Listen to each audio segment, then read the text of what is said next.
Welcome everyone to our first Summer of Action training. This is called Communicating About Creation Care and Climate Change. We're so glad that you're joining us, whether you're here live or if you're watching the recording after the fact. We're excited that you're here and that you're participating in Summer of Action with us. My name is Lindsay Garcia. I am the Director of Communications for EEN and also our youth partner ministry, Young Evangelicals for Climate Action. So I wanted to start off with this framing. This is from the Yale program on climate change communication.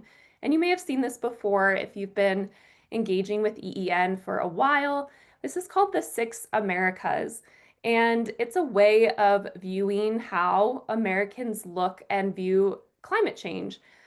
So instead of viewing it as a binary of people who believe in climate change and people who don't, Yale has broken down folks into these 6 different categories, everything from alarmed all the way down to the other end of the spectrum, which is dismissive. So here's a breakdown of sort of where people are at throughout America. This was updated pretty recently in December of 2024. So you can kind of see the distribution of where different Americans are within these 6 Americas. So the majority of people are in the alarmed and concerned categories, and then also the next biggest category is cautious. Then we have between 10 and 12% that are in the dismissive and doubtful categories. I think a few takeaways from this is that you can see how climate change is a pretty polarizing issue. Almost everybody has some opinion on it. There are very few people that are just completely disengaged. The second thing I want to draw your attention to is that the majority of people are on the side of being cautious, concerned, and alarmed about climate change. So that is where the majority of Americans are. Even though it feels sometimes like the doubtful and dismissive people can be pretty vocal and really obvious on where their position is, maybe online, the majority of people are on the other end of the spectrum.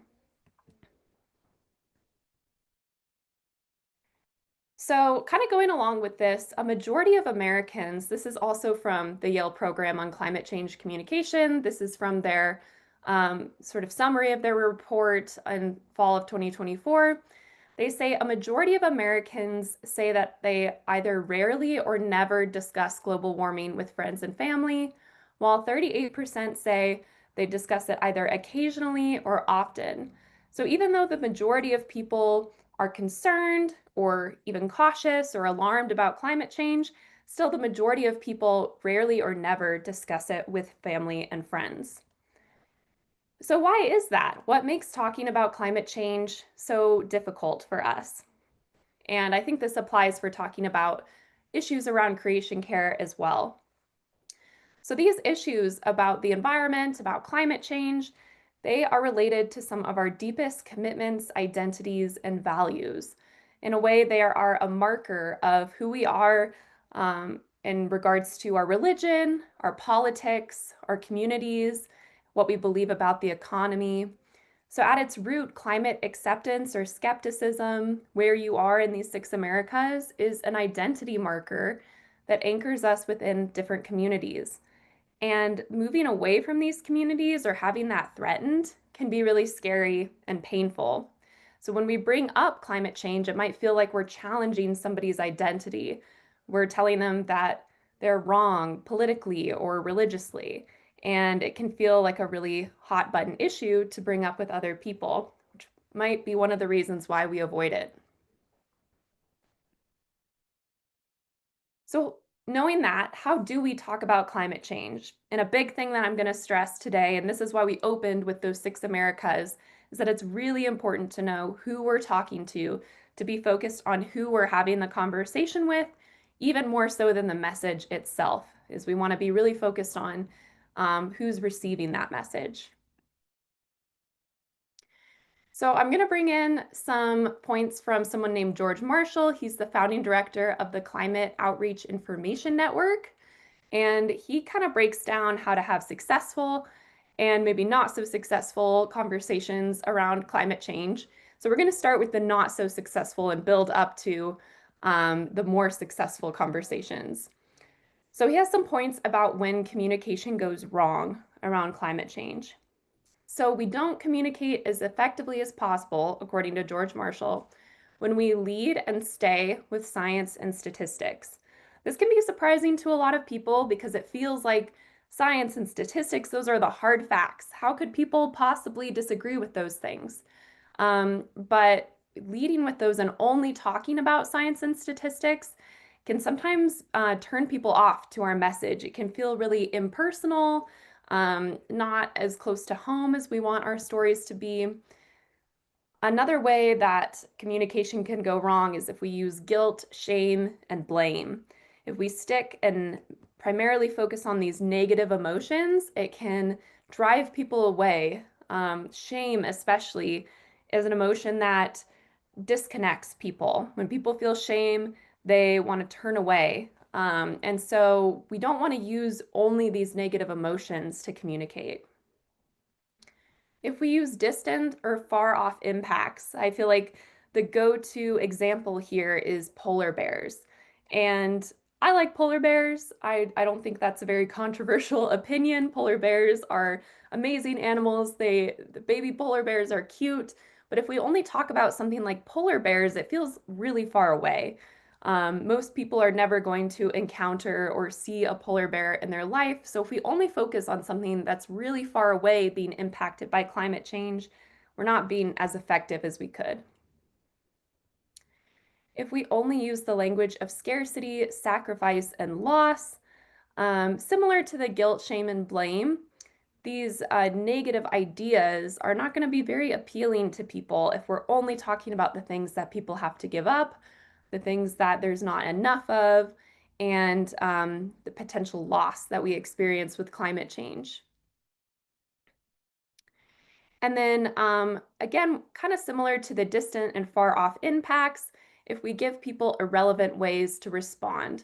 So if we're only focused on, for example, buying an electric car, that might be a really expensive investment for a lot of people and something that they're not able to do for whatever reason. Maybe they don't own a car, or they just bought a car and they're paying it off. They live in a city where they don't need a car for whatever reason.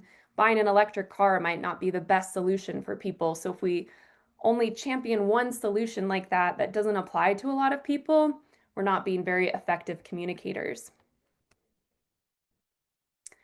And then if we use super apocalyptic language, like the world is ending, there's no hope, there's nothing we can do about this, again, that's not going to be very impactful for people. They're going to disengage and not really want to hear what we have to say. And then finally, this connects back to the importance of knowing who we're talking to, is if we're not listening to the person that we're having this conversation with, they're going to disengage. And because they can tell that we don't really care what they think or have to say. So it's really important to listen to what matters to the person that you're talking to. And we'll talk a bit more about that in a minute. So as a little exercise, I have a couple videos for us to watch. And so as we watch this ad, it's from the United Nations Development Program, and it's an ad on climate change. So as we watch this, I want you to think about some of the principles we just went over of when communication goes wrong, and see if you can see any of these happening in the video that we're about to watch. If you see them, you can put them in the chat, and then I'll also go over some that I see myself. Okay.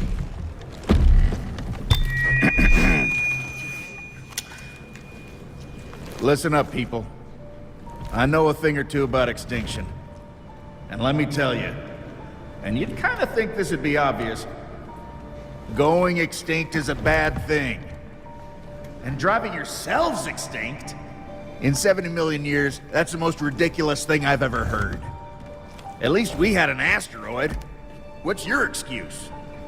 You're headed for a climate disaster, and yet every year governments spend hundreds of billions of public funds on fossil fuel subsidies. Imagine if we had spent hundreds of billions per year subsidizing giant meteors. That's what you're doing right now. Think of all the other things you could do with that money. Around the world, people are living in poverty. Don't you think helping them would make more sense than, I don't know, paying for the demise of your entire species? Let me be real for a second. You've got a huge opportunity right now. As you rebuild your economies and bounce back from this pandemic, this is humanity's big chance. So here's my wild idea. Don't choose extinction. Save your species before it's too late. It's time for you humans to stop making excuses and start making changes. Thank you.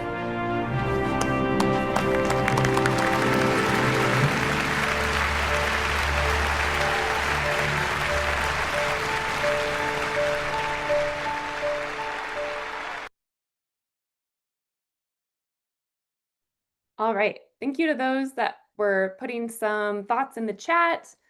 I agree with all of them. Yeah, seeing some apocalyptic language there. The idea of extinction feels very apocalyptic to me. Wendy, yeah, also seeing some distant impacts. Peg, yeah, focusing on maybe like the dinosaur feels not super relevant. I understand what they're going for. There's some humor there. But yeah, things feeling not relevant, some preachy negative tone. Yeah, not relevant for many. Oh, and a good poll, Jack, that no ideas of how to respond or what to do. Just kind of saying we need to not go extinct. Um, so great job, everyone. Seeing some of those negative or maybe not the best practices for communication. And I don't want to say that that whole ad is just trash or anything. There's some good things going on in there too. But I thought it was a good example, especially of the apocalyptic and far off language. So another way of looking at this is George Marshall breaks it down into these implicit things that we're saying when we communicate poorly. So when we're not communicating effectively, we're implicitly saying to our audience, this is who you are not. So you're not someone that cares about climate change. This is what people unlike you care about. So people who are environmentalists, people who are climate scientists, people who maybe aren't Christians, they care about climate change, but you don't. And when you take action, you belong less to your group. And so you're giving up some of your personal identities, and the world becomes more how I want it to be. Again, we're not listening well. We're focused on what we want and not the values and the cares of our audience. So let's flip it around. What are we doing when we're communicating well? So when communication goes right, we tell stories. So in the wrong, or when communication goes wrong, we were only talking about science and statistics and data. But it's really powerful when we tell personal stories, including your own.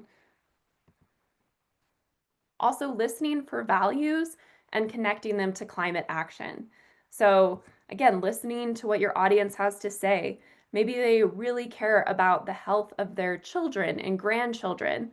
And if you've spent time at EEN, you know very well that it's easy to connect those things to climate change and creation care. Those are really intertwined with public health. We affirm the identities of the people that we're talking to.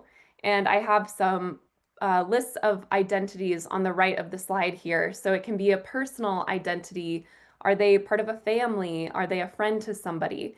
It can be where they live, where are they located? It can be their membership in a faith community. Could be somebody's job or hobbies, their nationality, or you could even just appeal to somebody as a member of an international community. We're all human. We're all children of God. So you can appeal to just someone's broad humanity. We also cast a hopeful and powerful vision for the future, for what we believe is possible. So instead of focusing on the doom and gloom, apocalyptic, potential things that could happen, we focus on what's the potential for good if we act on climate and we see a more positive, hopeful future. We focus on opportunities and solutions over costs. There might be costs to acting on climate, things we have to give up, but there are also a lot of positive opportunities and solutions. We start close to home, so instead of those distant and far off impacts, we're focused on something close to the person that we're talking to. So maybe if we live in the same city, we're talking about the impacts that we've seen in our own backyards, maybe things like extreme weather, extreme heat. I was just talking to Kim before we started the webinar about how there's a heat wave coming through Denver where I live right now. So maybe that would be a starting point if I was talking to somebody here in Colorado. And then we give people meaningful ways to respond. So I have another example here. This is from the Ministry of Sustainability and the Environment in Singapore, but it is in English, so don't worry about that. And we'll go ahead and watch this example. You can see if you see any of those best communications practices.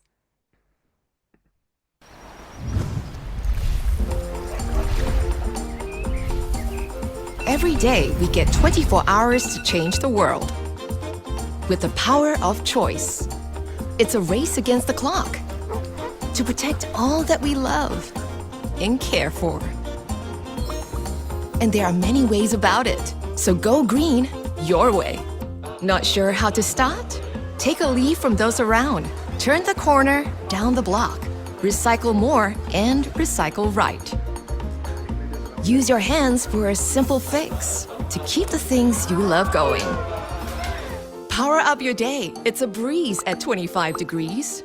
Power down the lights when you're out and about. Take a trip down our waterways. Clean up as you cruise along. Spot some wildlife if you can. Eat fresh, support local. Give ugly food a second chance. Why not learn to grow your own? Here's to the beauty of choice. Old is gold. Make things last. A few more stitches, and it's as good as new. Go green in style. Go green your way. Make a difference and reuse that bag. Clean up each time you eat or drink, just as you would at home. Wash up, don't let it run. Recharge under the shower. Short and sweet. Going out? Move your body, clock some steps. It's never too early to start them young. Time's a ticking. Choices are waiting. There's no time to lose.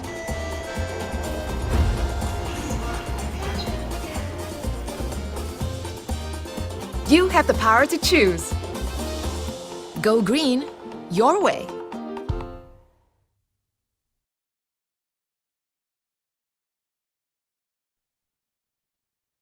All right, so thanks for dropping some ideas in the chat. Great observations there. Yeah, so what did we see in that ad? We saw more hopeful messaging. I like that Jack pulled out the use of kids and dogs, so things that might connect to people's identities and their values. Saw lots of examples of ways to take action. Stephanie said a place-specific audience.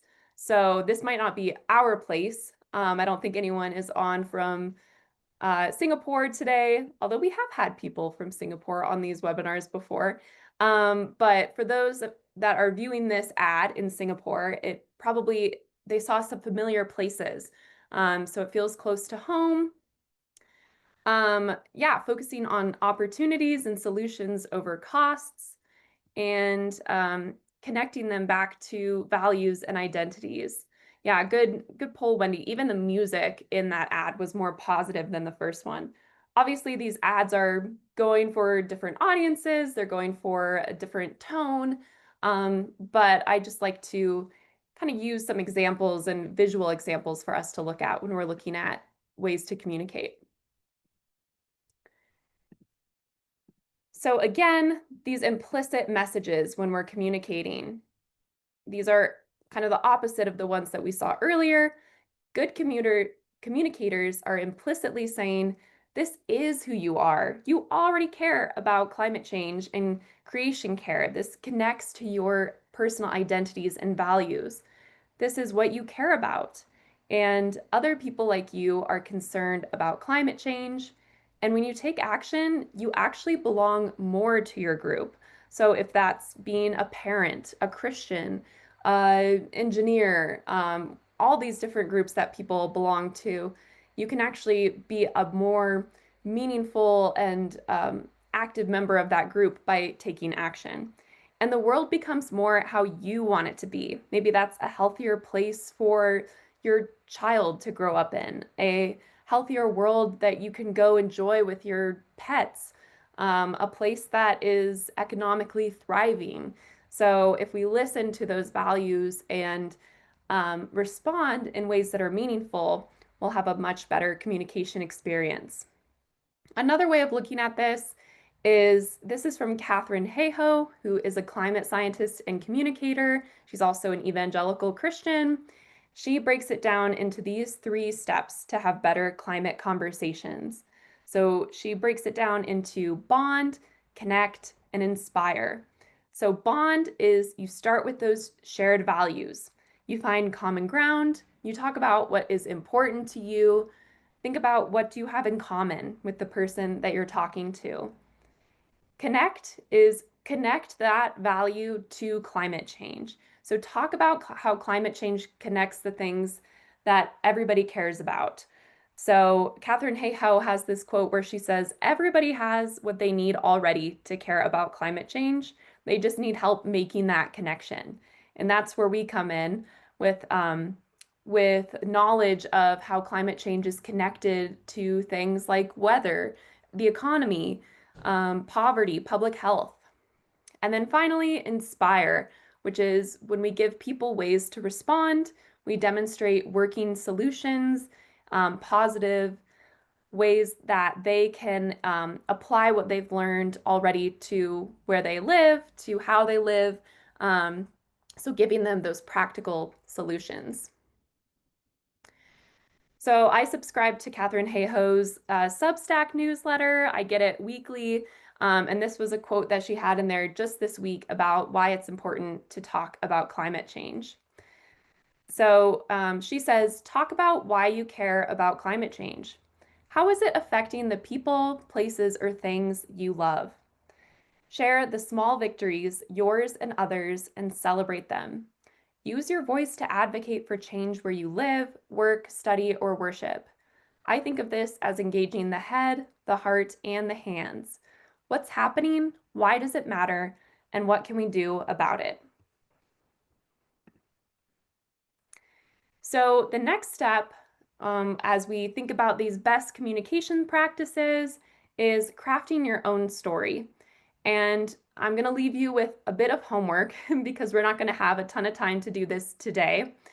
But you can start to think about if you had a conversation around climate change with somebody, how would you approach it? How would you start to tell your story?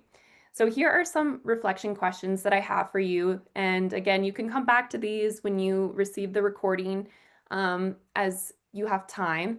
But here are some questions that you can reflect on as you think about telling your own climate story. And one way that you could approach this is just by writing down like a story on a page of notebook paper or recording yourself telling a story.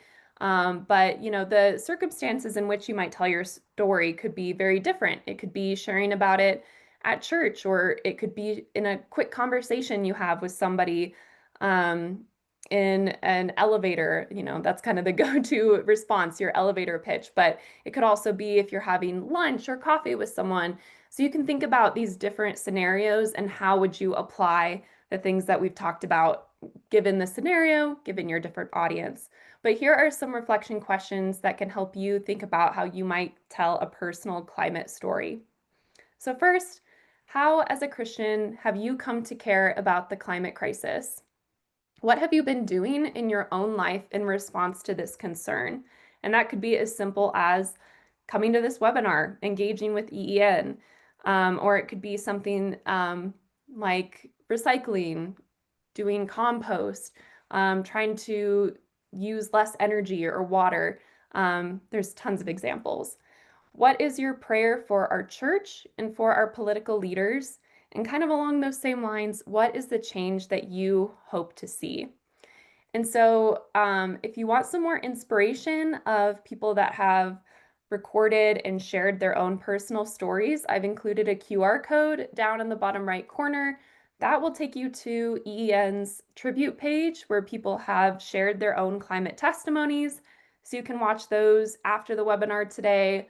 You can watch them later throughout the week after you receive the recording. But this will give you some ideas of how you can connect your personal story back to climate change. So now I'm going to go ahead and pass it over to Kim for the second half of our time together. And Kim is going to talk more about advocacy writing and sharing a testimony in a more public setting. Thank you, Lindsay. And I just want to add that crafting and telling your story is really at the foundation of everything we talk about here at Summer of Action. There are other training opportunities coming up, things like meeting with your legislator, or if you're in Ohio, Indiana, or Pennsylvania, we're going to have some targeted things focusing on the policy and what's happening from that perspective in your state. And regardless of when you're meeting with people and the way that you're communicating, your story is important as a foundation of that. So that's very important, everything that Lindsay shared. I wanted to share a little bit more about why you might care, why you might want to do some advocacy writing. Your voice matters. I've had a couple of people recently say to me, you know, it's a frustrating political climate, and I just feel like there's too much work to do, and they kind of throw in the towel and want to walk away. And that breaks my heart because I think that that's why EEN is here. Part of my story is that I in high school started recycling. I had the Save the Planet shirt, went to college and became a Christian, read the Bible, saw God's care for creation throughout the Bible and his ask for us to care for it as well. And through EN, I've also learned about how creation care is a matter of life and how closely it's tied to the health of our children and all of us throughout our entire lives. And because of that, that's why I care. But I felt alone for a very long time. I didn't know other Christians who cared about creation care. And that's part of the reason why you tell your story, so that the people around you that have known you and respect you can understand that you care and not to stay silent as I did for a very long time. And then the other thing is conservative policymakers need to know you care. So whether it's talking to somebody in the elevator or writing a letter to the editor or an op-ed or testifying at a hearing, they need to understand who we are and what our values are and how that links so closely to caring for God's creation and caring for people's health. So I think it's an important time to share our story, and that's why we're doing that. And I think advocacy writing is really important right now as well. I just want to share a couple of stories of how this has helped. Lindsay, if you could go forward a couple slides to the power of your voice. There we go. Thank you. In Pennsylvania, we had a policy called Solar for Schools that one of our policymakers brought up, and they went around and did tours. Actually, the center picture, you can see me on the left, almost on the far left there, in front of my high school, or my children's high school. My school district is considering going solar with the help of Inflation Reduction Act money, coupled with this program in the state called Solar for All. And so we went to different school districts and talked about it. And then my colleague, Carolyn Heckman, wrote an op-ed about, as you can see the title there, as a mom, Solar for Schools brings me peace of mind. And ultimately, Solar for Schools did pass. Was it because I talked to my superintendent and she talked to her policy, or she wrote a letter to the editor? I don't think we'll ever know, but I don't think it hurts. I think that the more that we have our voice out there, and we've heard stories from congressional offices that they read letters to the editor, they track their phone calls and all of that. So it really does matter for you to speak up. And then on the next slide, I know we have Jack Joseph on the call today. And so I I won't make him talk about this, but I just want to share that a couple years ago, Jack wrote the next section. We're going to talk about writing testimonies that are shared before EPA or before different committees within the state of wherever you are. So Jack wrote a testimony that he shared publicly before the EPA. He had about 3 or 4 minutes where he shared the testimony. Then he turned that into a letter to the editor, which he sent to his newspaper, and it was published. And then he received a personal handwritten note from his senator at the time, Sherrod Brown. And we know that it was Sherrod Brown because Sherrod has very unique handwriting. And so we know that it was handwritten by him. And then we also shared his testimony on social media. So this one action that Jack did, we were able to turn into multiple hits where your fellow Christians are learning that you care about creation care, and your policymakers that are conservative are hearing that there are conservatives that care because they're pro-life about creation care. So that is just one example of a story of how it can be used. So some tips for getting started. We're going to go through all of these steps. First of all, you select your ask, you find a publication, you draft a pitch, and then you follow up. So if we go to the next slide, first of all, finding a publication. You can use Google or other search engines. You can look up a paper, go to their website and figure out how to submit a op-ed or a letter to the editor. You want to make a pitch, especially for op-eds. Usually there will be a pitch email, which I'll explain in a second. And then you want to be short, sweet, and persistent, and also make it easy for them. And we'll share some ideas about how to do that. So next, to discuss the difference between a letter to the editor and op-ed. Letter to the editor, we call LTE for short. Usually those are 250 words or less. There are some publications that have much smaller limits than that. So you need to find out what that is from your paper. It is helpful if you respond to another article or a current event. You want to make sure it's relevant. And I've heard that it helps if you are Jack, for example, his letter was in the Columbus Dispatch. If you link to other articles in that paper, it can be helpful. Letters to the editor are one of the most read pages, and they're easier to get published than op-eds. Op-ed stands for opinion editorial, and those are longer. They can be up to 800 words. It depends on the paper. You want to be a new, interesting, or unexpected topic, but also something that's relevant in a few weeks. These are more challenging to get published. They aren't read as much, but they do go into more detail, and so they can dig deeper into a topic than a letter to the editor can. So a rough outline for any of these publications is you want to introduce yourself, share why you care, include local information, which we have some resources for. You want to go broader, share scripture, some local impacts. You want to make it relevant to the audience and to your voice and your story. And then you want to make an ask or offer a solution to conclude. So next, we have some resources for supporting your story with local data. If you're writing a story in Arizona, you want to make sure that you're talking about the statistics that are relevant to the people that are reading that newspaper. So there are some resources here, and then also there's a link that we can put in the chat that has basically kind of like what all these different resources are and how you might use them. For example, my colleague Dean Benfero is in the city of Cleveland, and Cleveland has been in the asthma capitals for the last several years. I think they're 4th or 6th in that range, pretty high. And his wife and son both struggle with asthma. So he tells his personal story and then brings in local data. So coupling the data with the story can be very impactful. And then next we have ideas for call to action. So one would be to urge people to vote for candidates who take the climate crisis seriously. Another would be to urge your leaders in Washington or your state capital on a certain issue or a certain policy. And then also just to urge your readers or the readers to learn more about the issue and to take it seriously. And again, the more of us that are out there that are talking about this, the more of an impact that we can have over time. I'm going to share these next few slides at a high level because we will be sending out the slides afterwards, so you can go back and look at these examples. But there's a few different formats that you can use for a letter to the editor. First would be a response to an article. So again, establish your identity, talk about something from the original article, and then you want to have an invitational closing asking people to reach out to their policymaker or vote a certain way or whatever your closing is, and make sure, as we've learned from everything Lindsay said earlier, to be non-combative. And then next we have a current event. So something happens in the news, like we've got the wildfires again this summer, but we could have used that a couple of summers ago when the wildfires and the air quality was really bad. So you could use something relevant like that, make it local again, explain why, include scripture when possible, and then have a simple ask would be how to reply to a current event.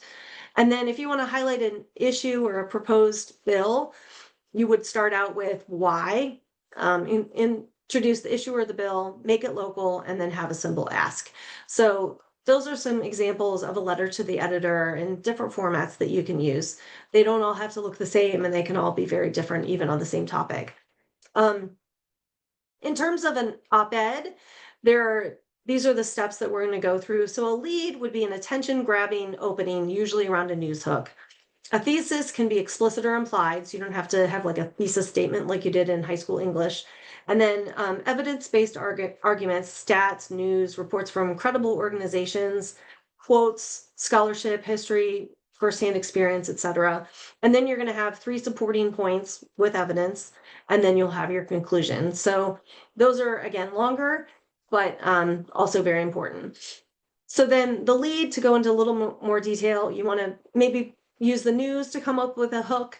You can have a dramatic anecdote or a pop culture reference, an anniversary. Maybe it's the 20th anniversary of the Clean Air Act. Or it's more than that, but something along those lines. You could have a specific holiday or season. You could have Christmas and pull in how much waste there is during that season, or something along those lines.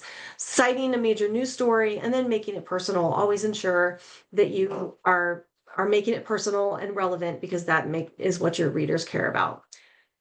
So the thesis, first of all, some suggestions: a challenge to your elected officials to listen to what Christians are saying and to enact positive climate legislation.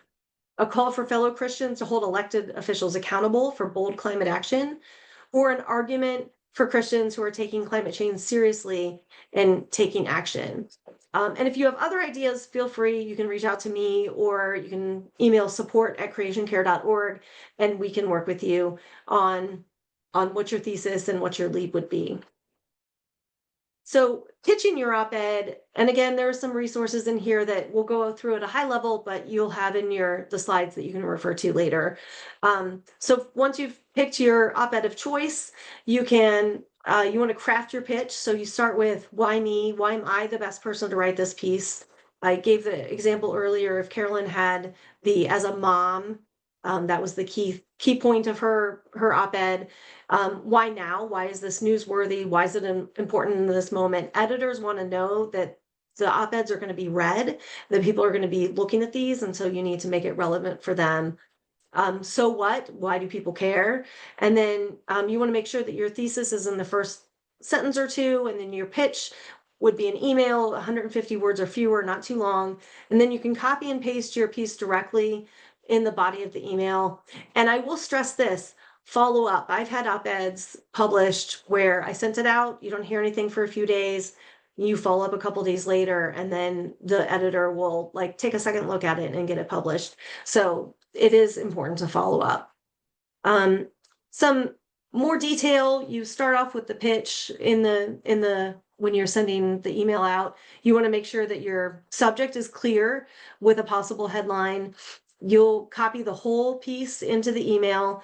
You want to have the so why now, so what, and the why me, plus the thesis in your pitch to the editor. So that is it for op-eds and letters to the editor. I do want to stress, with all of this, EEN is here to support you. We will step in and help you write, or we'll read a draft, depending on the situation. So feel free to reach out if you ever have questions about either op-eds or LTEs or testifying at public hearings. So we're going to transition now to testifying at public hearings, and want to stress that this is very important, and this summer is going to be a very important season for testifying at public hearings. Basically, as I alluded to a little bit earlier, public hearings are like the Environmental Protection Agency on the federal level, or your state might have a environmental protection department, or various departments that might have policies that could impact you. And they have, by law, they have to have a comment period when a new rule comes out. So it is very important that we'll be recruiting people to speak at various hearings throughout the summer. And if you are interested, there will be a time later where you can sign up for that. We would love to have you. It is what to expect. It's usually held by Zoom most of the time. There is one coming up in my state where you might have to, there will be a Zoom option, but there are also in-person options, and that can happen across the country as well. But usually they're by Zoom, so you don't have to go anywhere. You prepare a testimony that's 3 to 5 minutes. A good part of that can be your story. You bring in local data and why you care. You'll usually be given a window of time. So like between 1 and 3 p.m. or 3 and 5 p.m., you'll be kind of given a window. You want to show up early. And sometimes if you do show up early, they might have people not show up, or they'll be ahead and you can go early. Sometimes you need to be prepared to wait. And then the panel might ask you clarifying questions, but usually that's about, like you mentioned, a study, you mentioned the American Lung Association, what is that data? And afterwards you submit your written testimony. So your response can just be, that will be my written testimony, so you can refer to it at that point. So I've done many of these and I've never seen them show up and give somebody a zinger. And so it is very not intimidating, a very quick lift, but it is very important. So suggested outline for testifying at hearings. First, the introduction, why you care, which we've talked a lot about. Make sure you include your faith. Describe the benefits of strong standards and what exclusion standards can do for the health of those around you. And maybe there are economic benefits, there often are. Then you want to have your ask, and then the conclusion. So there's some potential opportunities coming up this summer on some rules that the EPA has put out that they're in danger of being rolled back. We know there was an announcement yesterday that that is potentially happening for the mercury air toxic standards and the carbon rule. And so there is definitely a need coming up this summer, especially if you're in a state that has oil and gas infrastructure. Both of these would be important for you to testify at. There's also the methane supplemental rule, which might be at risk at the federal level. And then on the state level, states have 2 years from the time the rule was published, which was in early 2024, to implement a state implementation plan. So in states like Pennsylvania, Ohio, Texas, Louisiana, and others that have oil and gas infrastructure, the state will also be holding hearings on the state rule to implement that federal rule. And then next we have soot, or PM 2.5, and that might be coming up. And then also the endangerment finding, which, real quick on that, it was overturning a ruling that basically said pollution is harmful for our health. And so there might be a hearing on that as well. So those are some opportunities that might be coming up this summer. And I do encourage you, in a couple slides, we'll have a QR code where you can fill out a form and say, here are the ways I'm interested in participating this summer. And you can fill that out, and we'll be contacting you, reaching out to you if you are interested in testifying at a hearing. And I will say it's a quick, but it's a very impactful way that you can make a difference. So next, we're going to transition into actually putting all of this into practice. We're going to take a couple of minutes to call our policymakers. And if we go to the next slide, I will say that I think we make everything very easy for you at EEN, whether it's writing a letter to the editor or testifying at a hearing, or like this, making a phone call. So you'll call the hotline, which is the number at the top. That goes to a switchboard, which basically, if you know who your senator is, they'll transfer you to them. If you don't, you can say your zip code, and then they'll let you know who your senators are and connect you to one of them. And then you read the script. So my name is Kim Anderson. I'm a constituent. I'm calling with a message for Senator Fetterman, etc. There's a chance that you'll talk to a person, and if you do, you can just read the script to them and thank them. I would say that if you have a personal story, if you have used the Inflation Reduction Act money to install a heat pump like my family did, or solar, or you bought an electric car, I think you could share that when you talk to them. And then, so we're just going to give you a couple of minutes, 3 to 4 minutes maybe, to make these phone calls. You can, after you get your first senator, you can call back and get your second senator. And this is also something that if you don't have time to do it all now, or you need to gear up to make a phone call, or whatever the case might be, that's something that you can do in a little bit. So keep the slide up. We'll give you a couple of minutes and we will move on in a couple of minutes. Thank you.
Okay, so hopefully everybody's had time to make at least one of those phone calls. And again, you can use the script later.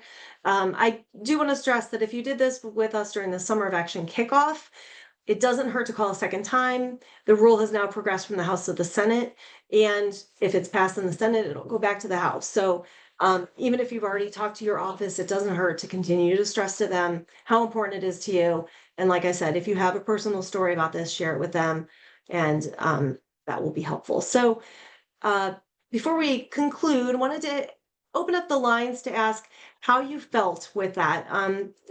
Was there anybody you can put in the chat or you can come off mute if you want?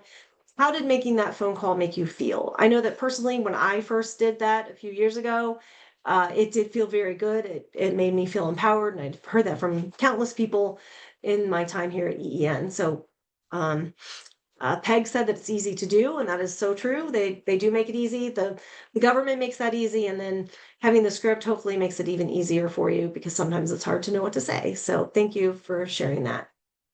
I see that Stephanie said that she felt more personally connected, and that is true. Sometimes you can feel like you don't know what you can do, and it's nice to have an action that you can take. Joe, please share. I meant to write something, but anyway, yes, I felt empowered. I felt very good about, and actually it seemed like it gave me enough time I can read the whole message and give and thank them at the end of it. But it was empowering for me. Thank you for that. Good. I'm glad to hear that. I do think it is very empowering. So yes, I felt like I was actually able to contribute and do something. So thank you. Share it with your friends and family because it is an important rule. And for my family, it has saved us a couple $100s a month upgrading to a heat pump. So, if you know of anybody that has done that in the last couple of years, it would be great to have them give a call to their senator as well. So now we're going to open it up to questions. If anybody has any questions about anything that we've shared today, I know we've kind of covered a lot of topics. So if you can either put your question in the chat or you can raise your hand and come off mute and we can answer questions that way. Sorry, took a second to come off mute. And sorry, I'm not dressed in a suit today. I'm going to work at our community garden right after this. This is more of a comment.